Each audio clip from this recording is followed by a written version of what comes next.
Good afternoon, everyone.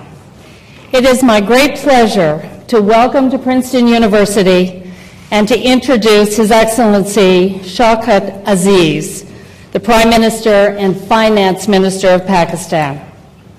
Having earned his MBA in his native Karachi, Pakistan's commercial capital, in 1969, he joined the staff of Citibank, launching a career in international banking that would take him far, literally and figuratively. During his 30 years with Citibank, where he rose to become Executive Vice President and Head of Global Private Banking, he worked in countries ranging from Greece to the United States to Singapore. In 1999, after helping to guide one of the world's largest and most successful corporations, he was named Pakistan's Minister of Finance. Moving from the private to the public sector can be a leap of faith at the best of times. But Prime Minister Aziz was confronted with what he himself called an economic basket case. A country with acute balance of payments problems, anemic growth, high inflation, and minimal investment, to name but some of his nation's economic woes at the time. However, thanks to his professional stewardship and comprehensive program of structural reforms, coupled with changing international conditions, Pakistan has rebounded with a gross domestic product that grew by 8.4% in 2005, second only to China's. As he likes to put it, the hotels are full in Pakistan today. Indeed, he was telling me about some of the distinguished visitors that have been there in just the last month, and it is really true. Since the summer of 2004, Prime Minister Aziz has added the duties of Prime Minister to those of Minister of Finance, having first secured a seat in Pakistan's National Assembly. While campaigning for election, he survived an attack that claimed the life of his chauffeur and 8 others. Yet despite such acts of violence and a host of other obstacles, including the devastating earthquake last fall, Prime Minister Aziz continues to pursue his goal of a prosperous and outward-looking Pakistan that can play a dynamic role in South Asia and in the world at large. He is hopeful that his nation and its neighbors can develop a greater level of trust, allowing them to focus, and here again I use his own words, on a war against poverty, deprivation, hunger, disease, and illiteracy. These are both domestic and global problems, but then Pakistan's 23rd Prime Minister has shown himself to be at once a national leader and a global citizen, a statesman who takes pride in a clear and consistent vision rather than political sleight of hand. I know that he will share this vision with us this afternoon, and I ask you to join me in extending to him the warmest of Princeton welcomes.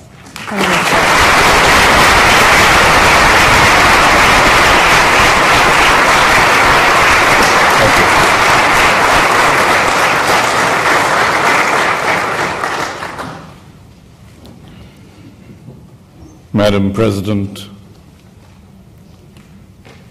ladies and gentlemen, members of the faculty and students, good evening and assalamu alaikum.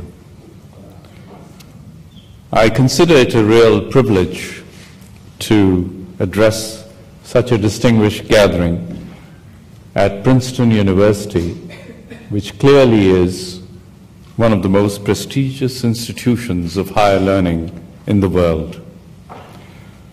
I look forward to a valuable and enriching discussion with you today, which after my remarks, we hope we'll have some time for questions and answers.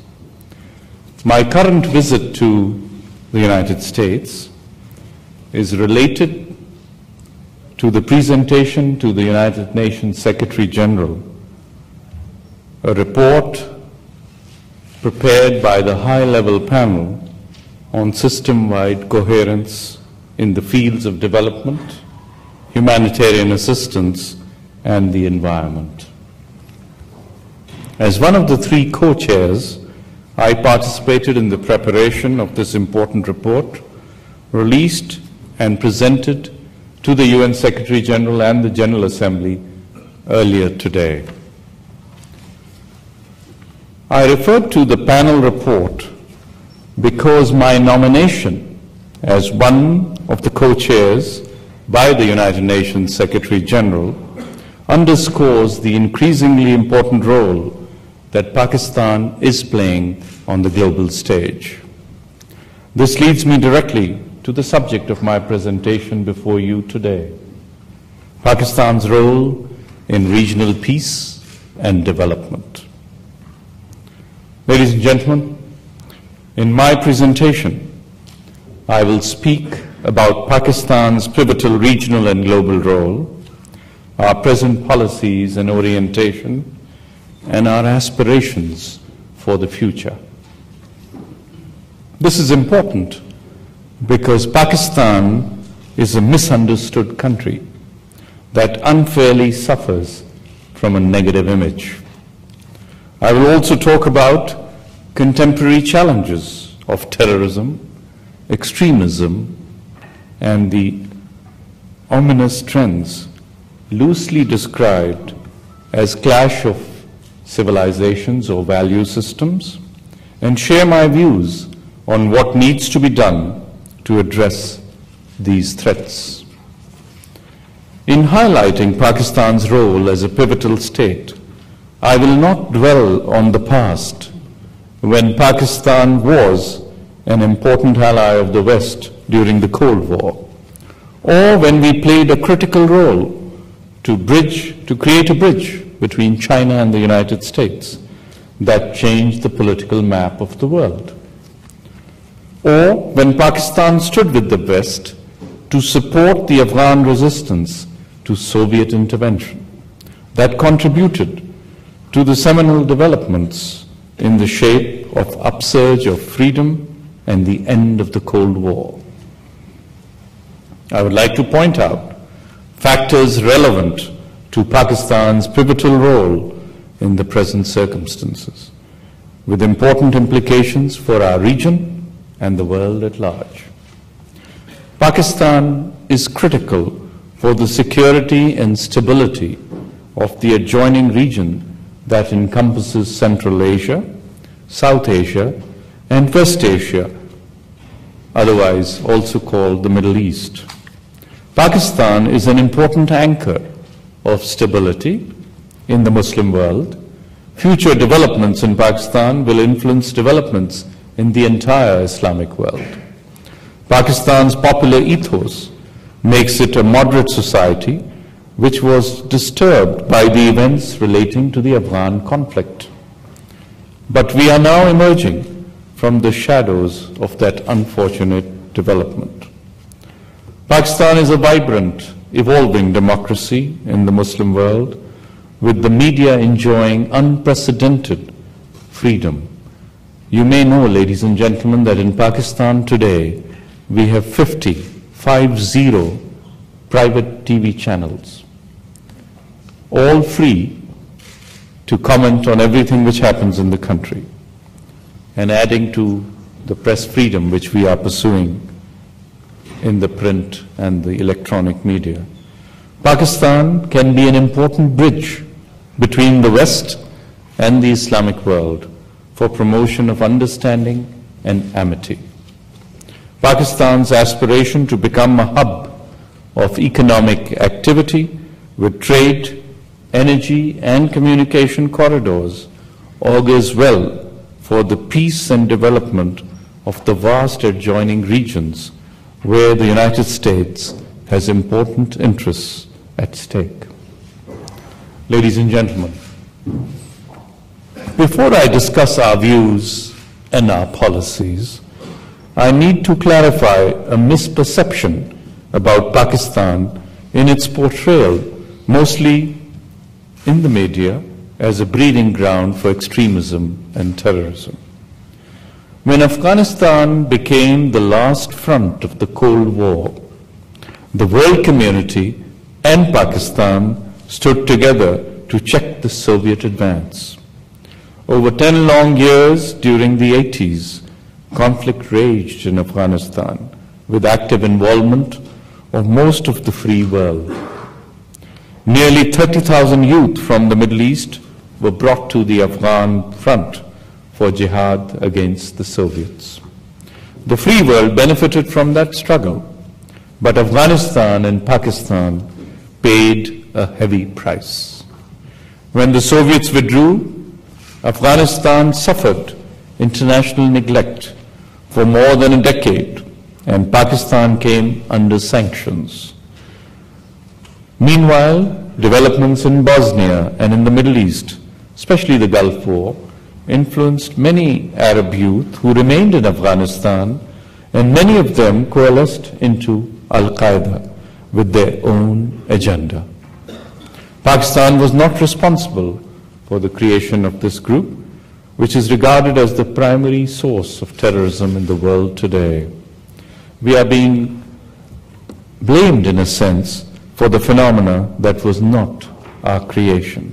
Indeed, even before the events of 9/11, Pakistan had been a partner in the international fight against terrorism and has since played a very vital role. We, however, are fighting this menace primarily for our own national interest, because we want to develop a modern, moderate Pakistan. It is this aspiration that is shaping our policies, both internal and external. Ladies and gentlemen, the Pakistan of today and tomorrow is not the Pakistan of yesterday. Over the past 7 years, we have repositioned Pakistan into a strong and vibrant country that plays a pivotal role for peace, security, and development in our region. A country of 160 million people, endowed with rich human and natural resources, Pakistan is moving rapidly on the path of progress and prosperity. The important transformation that has come about in Pakistan has been possible as a result of our government's policies aimed at multidimensional and broad-based structural reforms covering the political, economic, and social sectors. In fact, as many of you may know, a recent study said Pakistan is one of the top 10 reforming countries in the world, and many other surveys support this very assertion. On the political front, we have ensured good governance through transparency and accountability. We have introduced and nurtured grassroots democratic institutions through the new local bodies system, apart from representation at federal and provincial levels. We have a fully functioning parliament with an assertive and vociferous opposition, an independent judiciary, and a media, as I mentioned, which is free. The next electoral cycle has already begun with the completion of the local body elections held in August last year, leading up to provincial and national elections to be held within the next 12 to 15 months. On the economic front, our reforms have been based on the principles of deregulation, liberalization, and privatization. The economy is on an upward growth trajectory, with our growth rates being one of the higher growth rates in Asia. Our growth target is between 6 to 8% growth a year, and we have religiously met this over the last couple of years. Our exports are growing and diversifying into new areas and new products. Foreign direct investment is at an all-time high. As a result of these achievements, the per capita income of Pakistan has increased and poverty levels are decreasing. In fact, the size of the economy and the per capita income in Pakistan has doubled in the last 7 years. And I may add that our per capita income is substantially higher than the per capita income of neighboring countries around Pakistan. In fact, this economic reform agenda and the macroeconomic policies we have introduced has brought about a major change in the investment outlook and the economic strength of the country. The reform agenda continues, and we are now embarking on what we call second-generation reforms, involving infrastructure development, capacity building, and investment in human capital. Our social sector reforms include empowerment of women and minorities who have been given guaranteed representation in the local, provincial, and federal elected bodies as well as government institutions. A special women's bank has been set up to encourage women entrepreneurs, while our microfinance institutions are financing, empowering women in rural and low-income areas. And may I share with you, ladies and gentlemen, that women are better borrowers than anybody else. The repayment rates, no reflection on the men here, but the repayment rates are well over 95%. And this is in rural areas, low-income neighborhoods, where people take their obligations very seriously. We strive for development with dignity and growth with equity, which forms the basis of our economic transformation. In our external relations, we are striving for a peaceful environment in our region, first and foremost in the interest of our own development and for raising the living standards of our people. We have a vision for Pakistan rooted in our geography to become a hub of economic, trade, and communications activity linking Pakistan with its neighboring regions, South Asia, Central Asia, and the Middle East. We want to leverage our position for the promotion of multi-sectoral, intra-regional cooperation that would help our economy and ensure prosperity in the entire area. Pakistan provides the shortest access to the sea for the landlocked countries in Central Asia, as well as Western China. To facilitate linkages, we are developing a third port of Gwadar, close to the Gulf. We oversee, as you know, the oil lanes of the world. So Pakistan has a major role to ensure free flow of oil supplies to the rest of the world. We are engaged in large-scale construction of infrastructure, roads and rail networks, and we are paying special emphasis to link Afghanistan and Central Asia with our coastline. We also plan to develop oil and gas pipelines and electricity grids, which would satisfy our growing energy needs and become energy corridors for China and for India.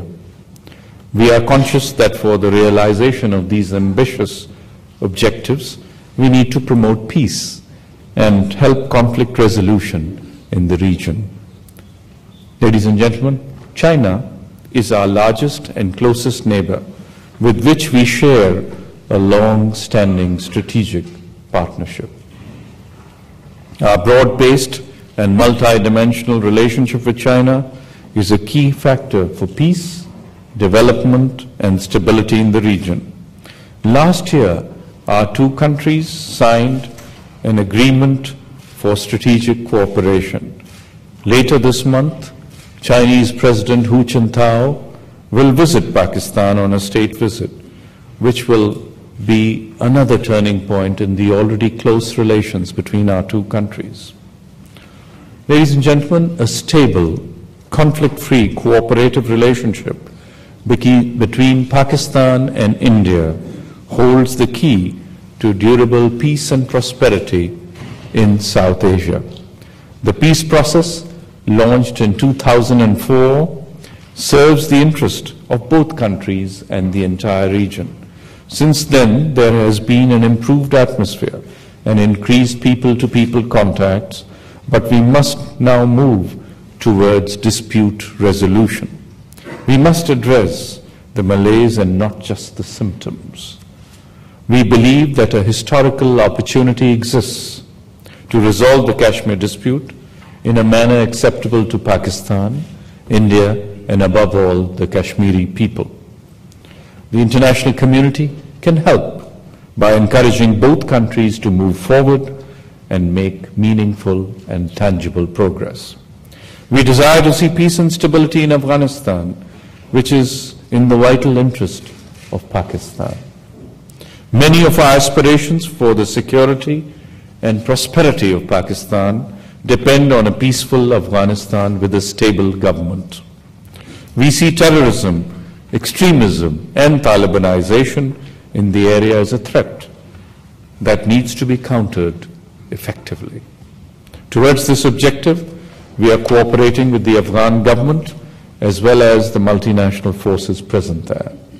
However, Afghanistan presents a complex challenge for us and the world.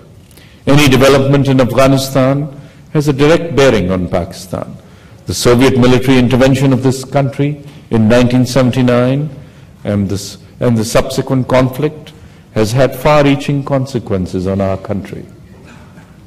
Apart from the influx of over 4 million Afghan refugees, most of whom are still in Pakistan, just over 3 million at the moment, there was the flow of arms, drugs, and extremist and terrorist elements into our country. Pakistan has faced these challenges posed by these developments much before the terrorist attacks which occurred on 9/11 in this country. Ladies and gentlemen, Pakistan has fully supported international efforts to bring peace and security back to Afghanistan. Apart from facilitating the peaceful conduct of presidential and parliamentary elections in that country, we have taken extensive measures to secure the Pakistan-Afghanistan border with the deployment of over 80,000 troops. We have proposed fencing and selective mining of the border to prevent movement of people not desirous of peace in the region. We also want early repatriation of the nearly 3 million refugees who are living in Pakistan, and especially their relocation from our border areas to inside Afghanistan. We have extended $250 million of assistance to Afghanistan, which is a high number for Pakistan because we are not an aid-giving country.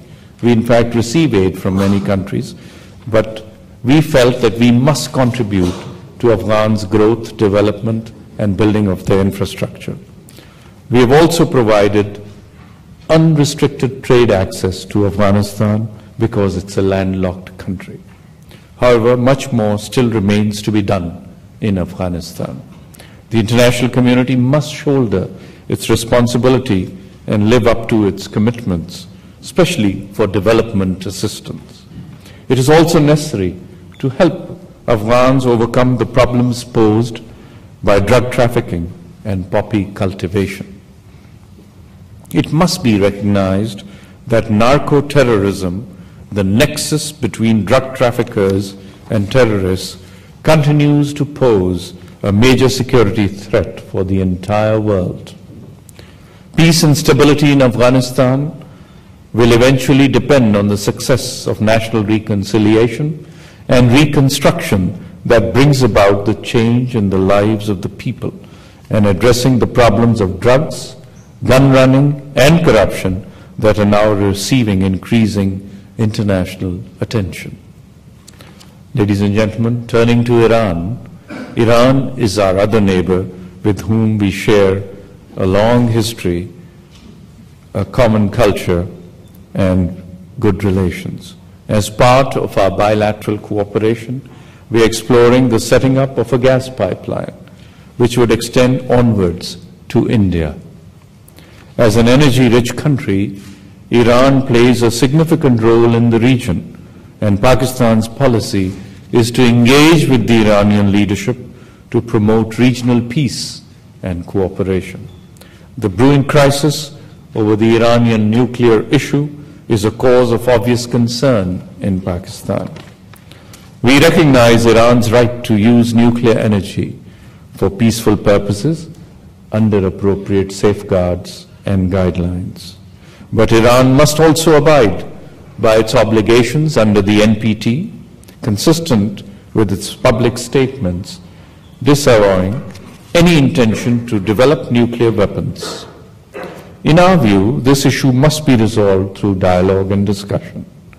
Use of sanctions and threats would be counterproductive, while any use of force would gravely destabilize the whole region, which is already facing a challenging situation.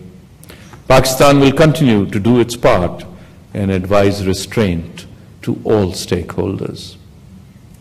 Ladies and gentlemen, as a responsible nuclear power, Pakistan is opposed to proliferation of weapons of mass destruction and is resolved to help promote global non-proliferation efforts. We have deplored the recent nuclear test by North Korea and believe that this issue must be resolved through the six-party talks.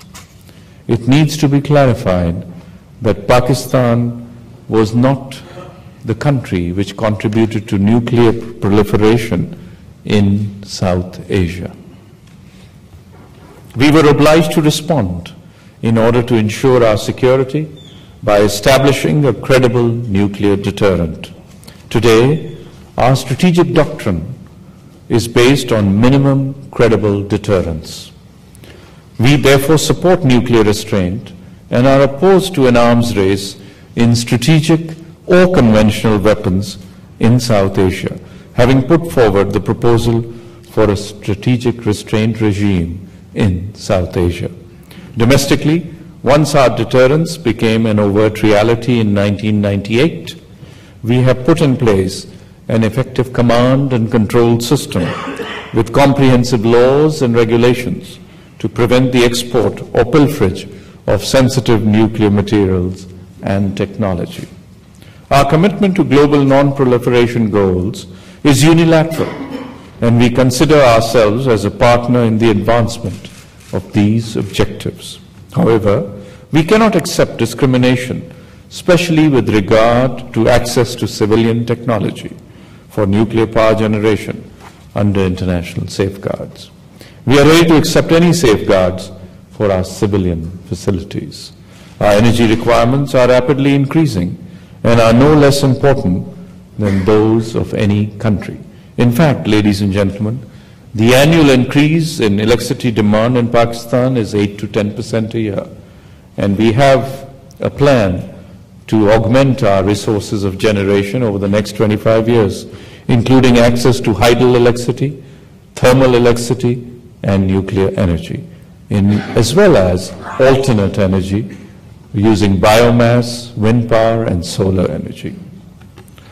Now, ladies and gentlemen, beyond our immediate borders, Pakistan has evolved close bilateral relations with the countries of South and Central Asia, as well as the Middle East region. With many of these countries, we are also bound by a common faith, Islam. Our bilateral relations in the region are complemented through common multilateral forums, such as the Economic Cooperation Organization between Pakistan, Iran, Turkey, and the Central Asian states, and the South Asian Association for Regional Cooperation, SAARC, which includes India, Pakistan, Bangladesh, Nepal, Sri Lanka, Maldives, and Bhutan. Another important multilateral forum we have recently joined as observer is the Shanghai Cooperation Organization, which includes Russia, China, several Central Asian states, and where Iran, India, Pakistan, and Mongolia are observers.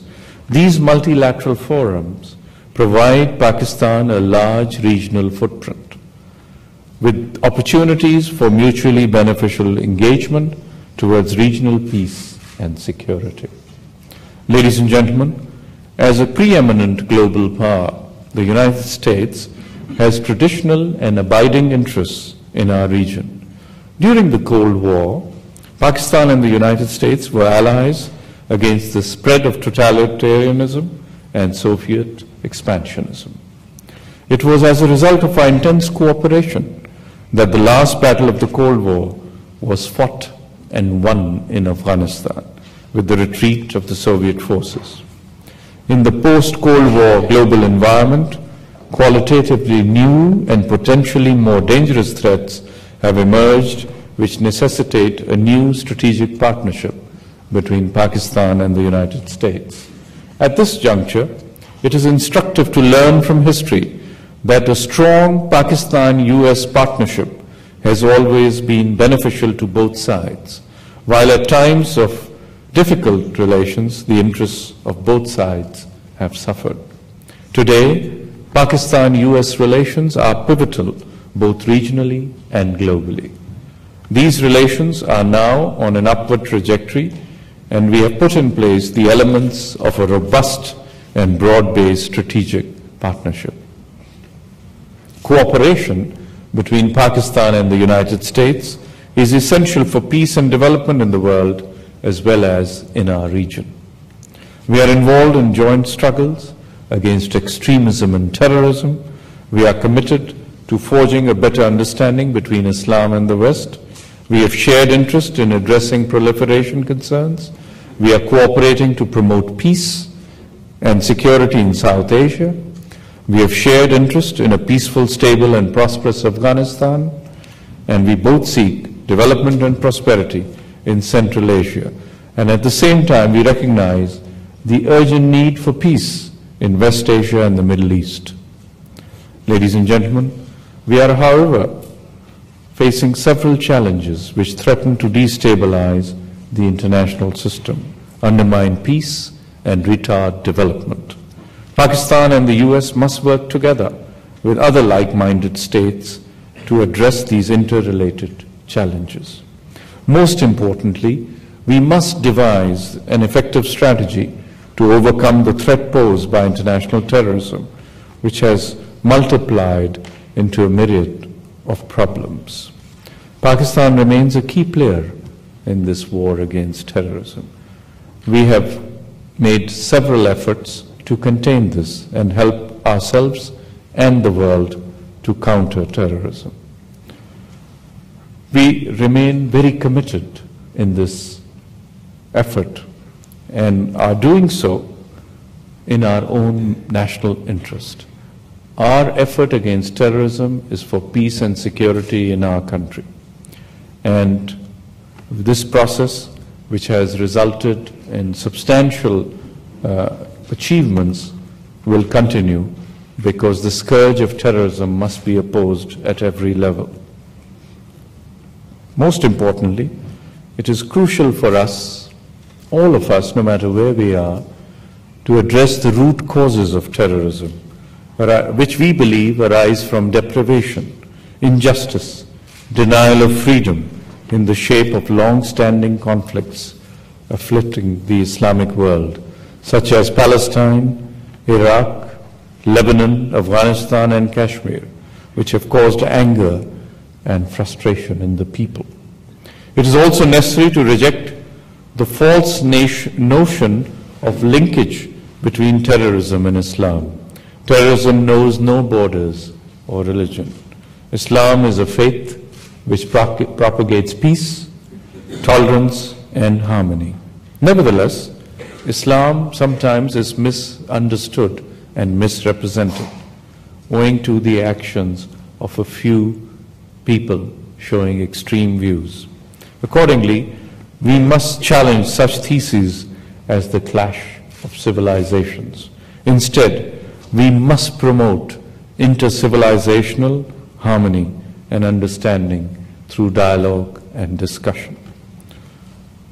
President of Pakistan, President Pervez Musharraf, has put forward the concept of enlightened moderation, which calls upon Muslim societies to reform and modernize while persuading the West to help resolve conflicts affecting the Muslim people.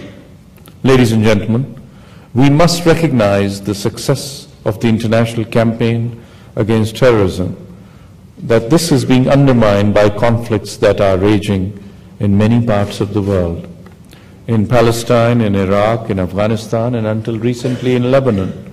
In Iraq, old sectarian and ethnic divides have widened, and there is a pervasive sentiment holding the intervention responsible for the current turmoil.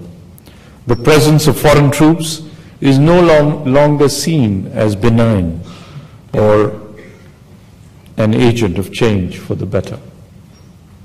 In an environment of creeping nationalism in Iraq and Afghanistan, the presence of foreign troops is increasingly being seen in a negative way. It is therefore critical to readjust to ground realities and evolve and examine carefully choreographed exit strategies that would provide stability and restore peace. Ladies and gentlemen, the question arises as to how we can deal effectively with these interrelated threats. We believe it is possible to devise a comprehensive strategy for this purpose. I would like to briefly share with you my views on an effective strategy combining three broad aspects to be appropriately adjusted depending on changing and local conditions. These are, number one, launching of a political process with the overarching aim of resolving the root causes of conflict situations. This would involve engagement with all stakeholders, the visible and the invisible. The process should also involve the United Nations to a much greater extent. Most importantly, it would be necessary to provide a voice to all the people concerned by ensuring their political participation and ownership. Second, ensure much greater focus on economic support and incentives by devising a new version of a Marshall Plan aimed at ensuring reconstruction, rebuilding, and developing the infrastructure and creating in any economy absorptive capacity for growth and change. In the case of Afghanistan, this would involve providing greater market access to them and implementing crop substitution programs to deal with the problem of poppy cultivation and narcotics trafficking. The overall objective should be to ensure implementation of income generation programs to ensure greater employment opportunities, leading to reduction of poverty and availability of gainful opportunities. Third, there is need for building bridges and winning the hearts and minds of the people in these countries. It is necessary to touch the people and not just the leadership only. This would involve generating hope and promoting interfaith harmony as well as intercivilizational and intercultural dialogue. Ladies and gentlemen, we believe that so far the focus of the international community has been on the use of force to combat terrorism.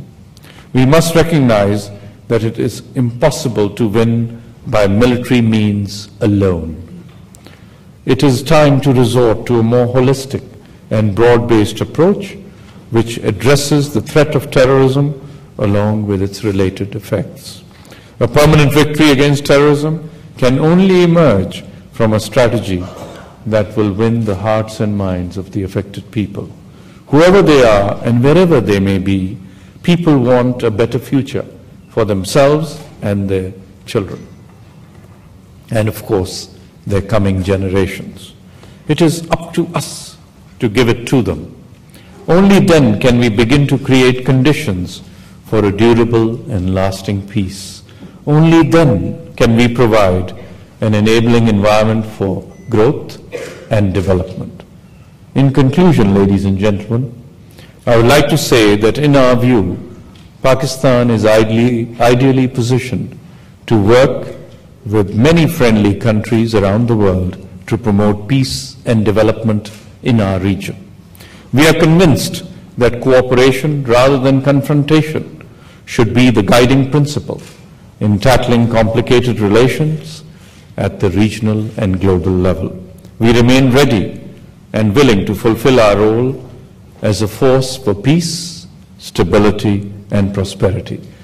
Let's all pray for a peaceful, prosperous world where the entire humanity and the entire world progresses and we all have a better tomorrow to look forward to. Thank you very much, ladies and gentlemen.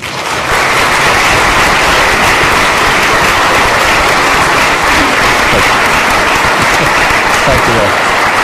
I'll stay here. The mic is here. Thank you.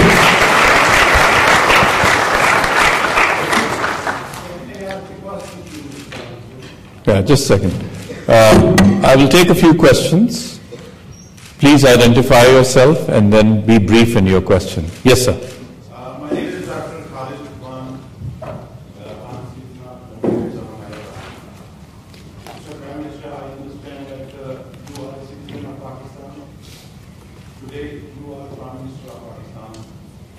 How would you feel that tomorrow a military dictator takes you out of the country, would not let you in back in the country? I'm talking about Muhammad Nawaz, who was the Prime Minister and whom General Musharraf is not letting come back to Pakistan. Can you please comment on that? Certainly. Thank you, sir. For those of you who may not know, the gentleman referred to by the honorable questioner was a former Prime Minister of Pakistan who left the country for reasons best known to him, and who was responsible and sentenced by a court in Pakistan for trying to stop the landing of a plane in which many people, including the then Army Chief, General Pervez Musharraf, was traveling. It had many students who were on a study tour to Sri Lanka at the time, and the aircraft was left with 10 minutes of fuel and was told to go to another country to land. It's a long story which I'm sure you're very familiar with. And when the gentleman left the country, he came to an arrangement with the government of Pakistan. He is well aware of that arrangement, and you may call him and ask him yourself what the details are. Next. Yes, ma'am. My name is Aziz, and I'm representing on behalf of arrahman-rahim.com. Our main focus is to promote the message of peace and universal brotherhood, and we've visited many different colleges and universities regarding that. My question is, as part of being the youth, what role can we play in order to downsize the label of extremism and fanaticism and promote a positive and soft image for Pakistan? Yes. The youth in any country and in the world at large can play a major role in projecting an image of truth, an image of moderation, and an image of living together. And as you know, you can only project an image or an opinion or a view based on reality. You know that the reality in Pakistan is that bulk of the population is moderate, is very friendly, is very hospitable. During the earthquake which occurred on 8th October, we had hundreds and thousands of volunteers from all over the world. I have made 60 trips to the earthquake area during that period, daily almost. And I met people from as far as Sao Paulo, Brazil, people from this country, United States, people from Europe, people from everywhere, working hand in hand, side by side, with lots of earthquake affectees and volunteers. And they were so touched at the warmth and openness of the people. They asked each other and asked us, what was this we heard about Pakistan? Our impression was totally different. Most of them were there for the first time. So what do we have to do? We, as citizens of Pakistan, as stakeholders of Pakistan, have to project the truth. We have to do a better job to do it, and the youth can do it by arranging exchange of youth from one country to the other, inviting people to come in and showing them the true values of Pakistan, a country which is moderate, a country which is on the road to progress, a country which is an evolving democracy, a country where the media has never been freer, and a country where criticism and critique is now openly made of the government, which because we believe that this is essential for us to develop. And the old days where if you wrote an article against the government, you could face a lot of wrath of the government, now don't exist anymore. We are proud of that. But having said that, there is much more to be done. Rome was not built in a day. It takes time, step by step. So we all have to persevere with conviction that at the end of the day, truth prevails. And when you're talking of building image, you build it on facts, not fiction. What we are trying to do is build image on facts. Takes time, but I know that this whole visit today, and we have dozens of other engagements in my 3 days, 29 appointments in 3 days, 29 meetings including this.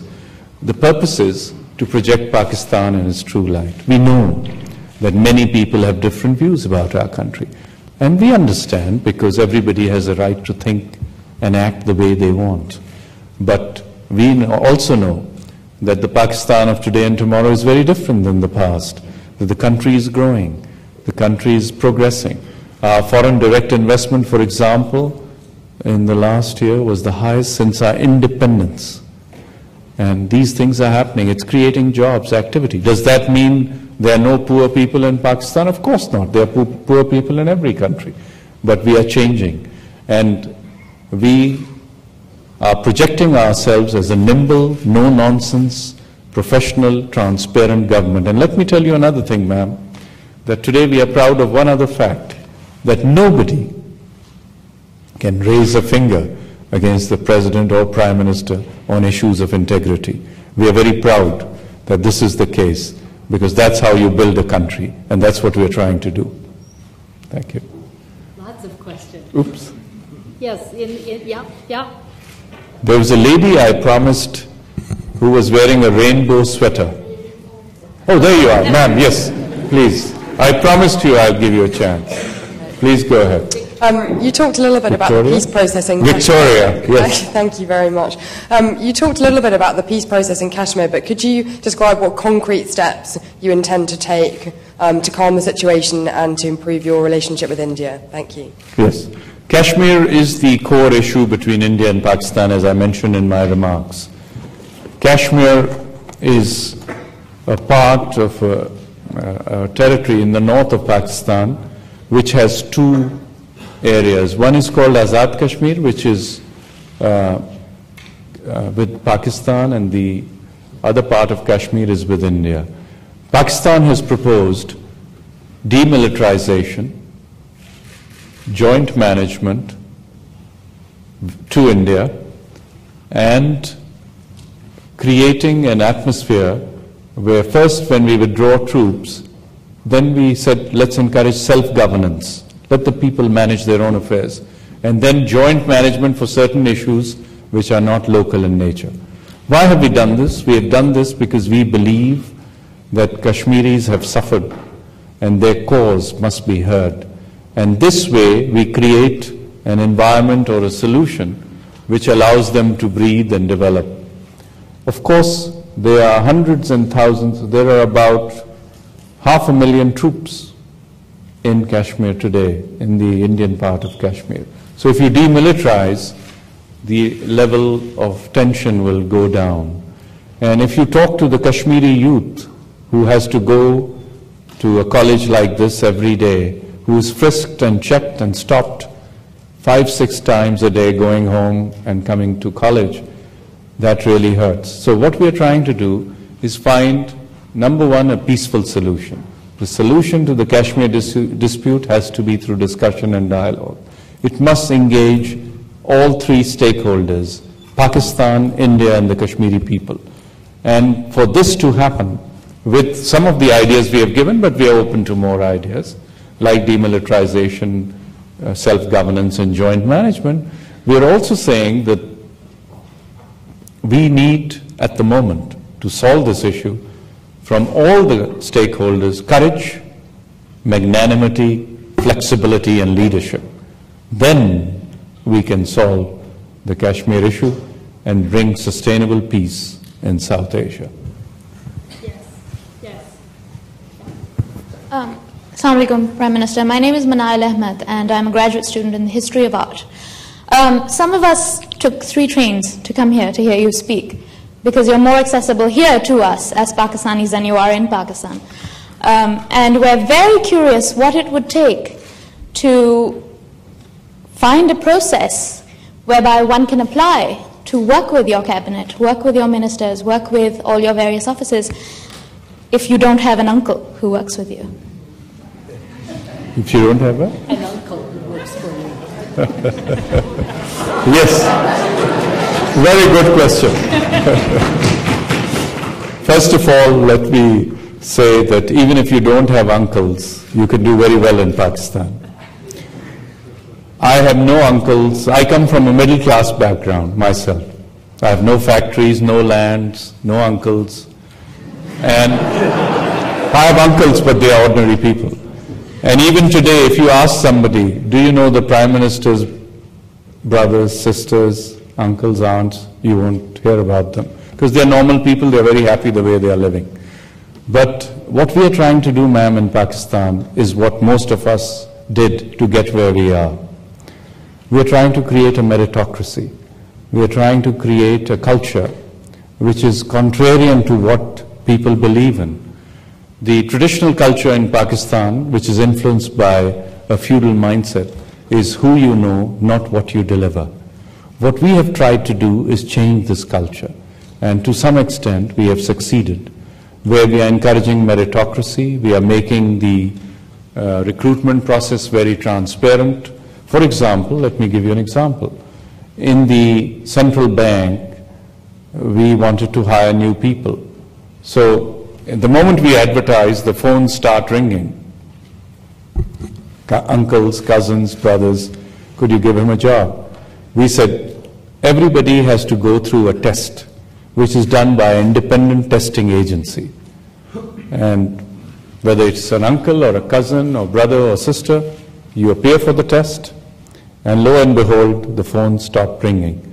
So when you have will, you can succeed. What you mentioned is something which has happened and to an extent does happen. But increasingly, we are making the process more and more transparent. And let me give you another example of how the country has changed. I mentioned transparency. We had four cellular phone companies. You have many here too. There's a new one every day. And we wanted to increase competition so as to lower the tariff, because we could see through economic growth the emergence of a strong middle class, and even people who are not yet in the middle class want a phone. So what did we do? We said, let's have two new companies. I asked them to check, what did we do when we issued the first 4 licenses? And it was done with a wink and a nod. Through cousins or I don't know who.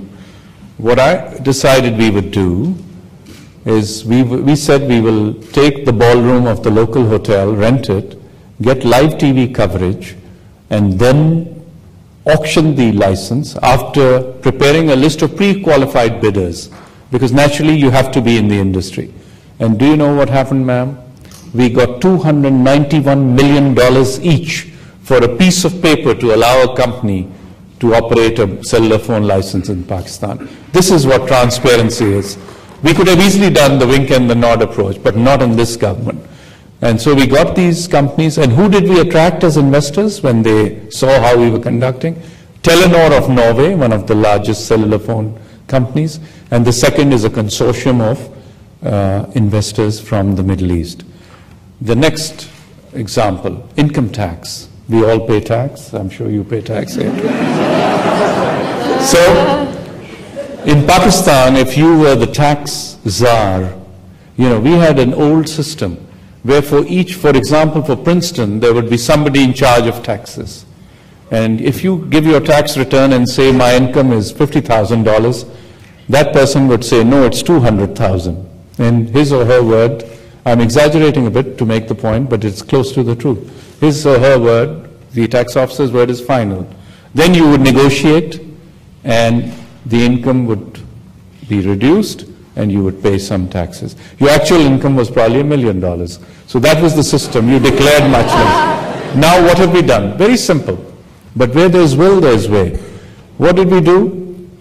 We said everybody will send their tax return to a particular office, and the tax czars are being abolished by region or by... And would you believe it? We got a lot of resistance. They said, you don't understand, you were working in New York, this is Pakistan, you will destroy the system and tax payments will evaporate. People only respond to our system to collect taxes.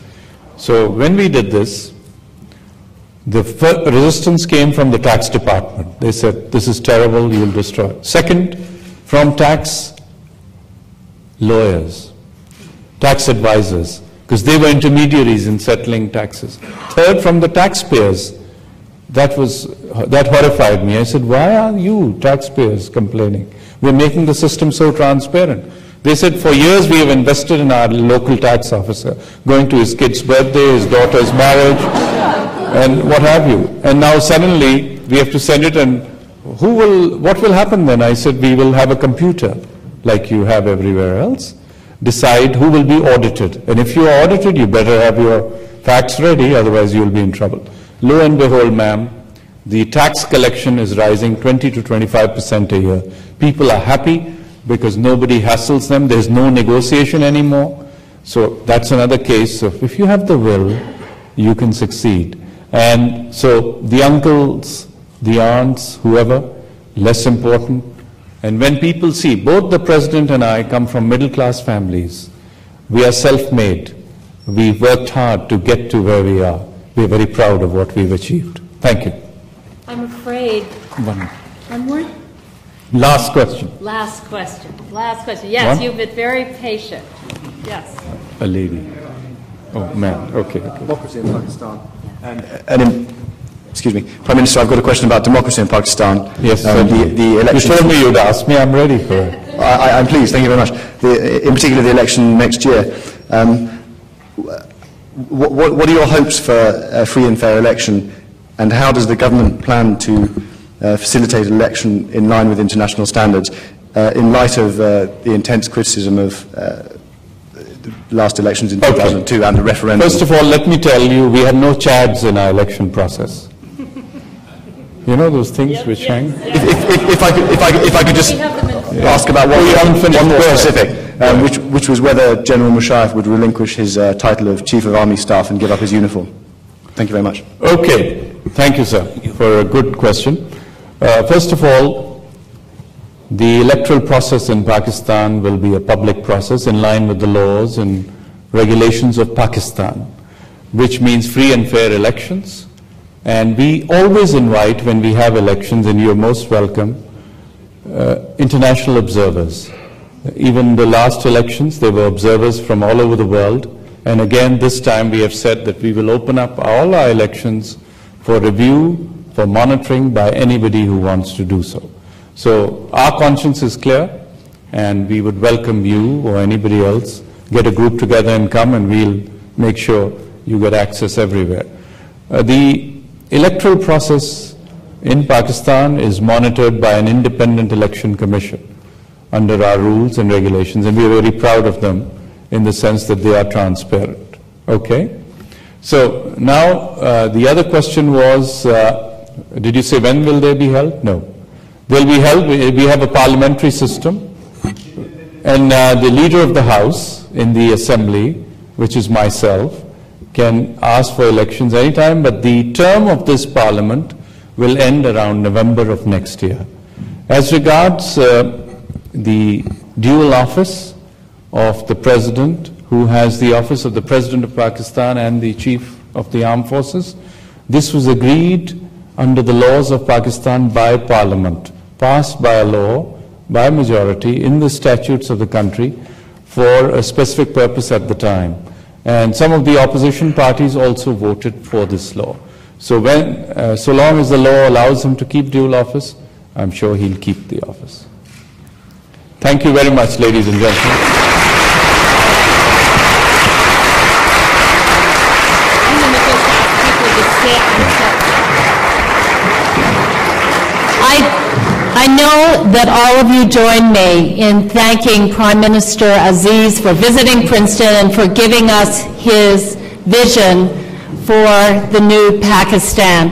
Could I ask everyone to remain seated for a moment until Prime Minister Aziz and his party have been able to leave?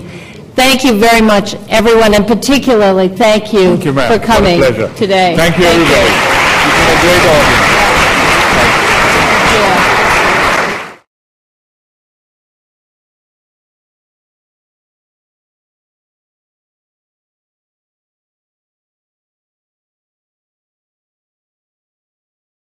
you.